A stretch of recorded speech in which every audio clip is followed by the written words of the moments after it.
Dr. Bartholomew Slocum was definitely dead. Inspector Gerald Witherspoon stared morosely at the body slumped over the huge mahogany desk, and fervently wished he were home, sitting in front of a roaring fire instead of standing in a gloomy Knightsbridge surgery. From behind him, he heard Constable Barnes clear his throat. Witherspoon thrust the image of a cosy fire and a glass of port out of his mind and remembered his duty. Straightening his spine, he moved determinedly toward the body.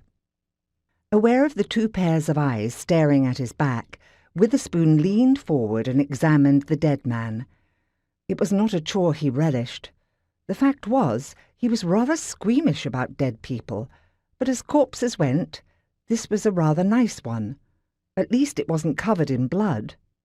He heard an impatient shuffle of feet behind him, and that brought him back to the problem at hand. He muttered thoughtfully, trying to sound both wise and official. "The gentleman is definitely dead." "Yes, we know," said Dr. Sebastian Hightower, somewhat irritably. "That is, of course, why I summoned the police."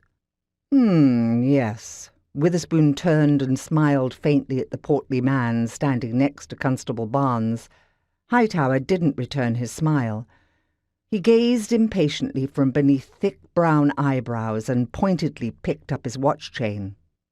"The doctor was obviously reading when death occurred," Witherspoon said. "See how his head is resting on that book. Except for a rather peculiar way his arms are flopped out, one on each side, you'd think he was merely taking a nap." "Well, he isn't napping," snapped the doctor, glaring at Witherspoon. "He's dead, and the circumstances are very suspicious." "Suspicious?" Witherspoon echoed. He didn't think there was anything suspicious about a dead person in a doctor's surgery. Mind you, there were more dead people in hospitals, but surely, if one couldn't die in a hospital, a surgery was the next best place.